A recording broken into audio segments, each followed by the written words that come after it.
Facebook পোস্টকে কেন্দ্র করে ঢাকা বিশ্ববিদ্যালয় ফজলুল হক মুসলিম হলের এক শিক্ষার্থীকে নির্যাতনের অভিযোগে গতরাতে উত্তেজনা ছড়ায় ক্যাম্পাসে। অভিযুক্ত হল প্রভোস্ট অধ্যাপক ডক্টর ইলিয়াস আল মামুনের পদত্যাগের দাবিতে রোববার সন্ধ্যা থেকে দফায় দফায় বিক্ষোভ ও অবস্থান কর্মসূচি পালন করে শিক্ষার্থীরা। এক পর্যায়ে প্রভোস্টকে দীর্ঘ 7 ঘণ্টা অবরুদ্ধ করে রাখা হয়। মধ্যরাতে প্রভোস্টকে উদ্ধারের সংঘর্ষে জড়ায় ছাত্রদল ও ছাত্র শিবির।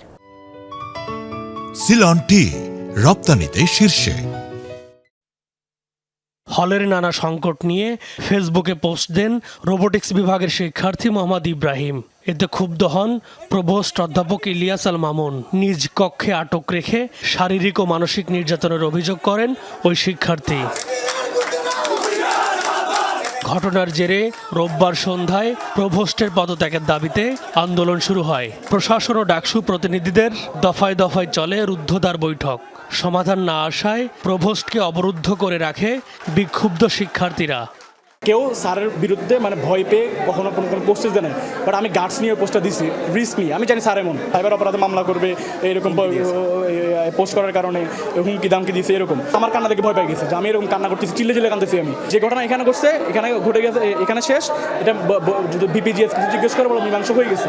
মাস্টার্সে পড়ুয়া শিক্ষার্থী প্রভোস্ট নিজে উপস্থিত থেকে হলের কিছু সন্ত্রাসী স্টাফ নামে যারা এখানে চাকরিরত আছে, এই সন্ত্রাসীদেরকে ডেকে নিয়ে তাকে বিভিন্নভাবে শারীরিক হেনস্থা করা হয়েছে, তাকে মানসিক টর্চার করা হয়েছে।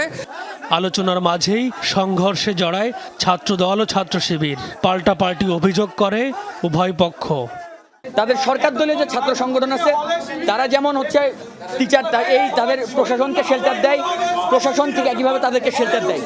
সেই ঘটনাটা এখানে ঘটছে। এই একটা ঘটনাকে ভিন্ন প্রেক্ষিতে নিয়ে যে শিবিরের মবকেসি তৈরি হয়েছে এবং তারা আজকে এই ঘটনার জন্য মূল দায়ী, এবং আজকে তাদের জন্য আজকে আমাদের হলে এই অনাকাঙ্ক্ষিত ঘটনা ঘটেছে। যদি মূল উদ্ঘাটন করে যদি আমরা পাই স্যার দোষী, তাহলে আমরা অবশ্যই তার বিচার চাই।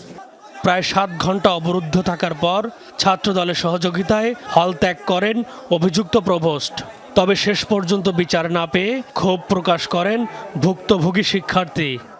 শিবির বাইতে পোলার আনছে, ছাত্রদল বাইতে পোলার আনছে। পরে ইস্যুটা যেটা আমার বিচারের জন্য আমি দাবি তুলছি, সেটা পরে ক্লাসে দাঁড়ালে শিবির মারামারি করলো, ছাত্রদল মারামারি করলো। পরে বিষয়টা সমাধানই হলো না। লাস্ট মোমেন্টে গিয়ে তারা ছাত্রদল কি করছে, শেল্টার দিয়ে প্রভোস্টকে নিয়ে চলে গেল। M A Aziz, Jamuna news, Dhaka.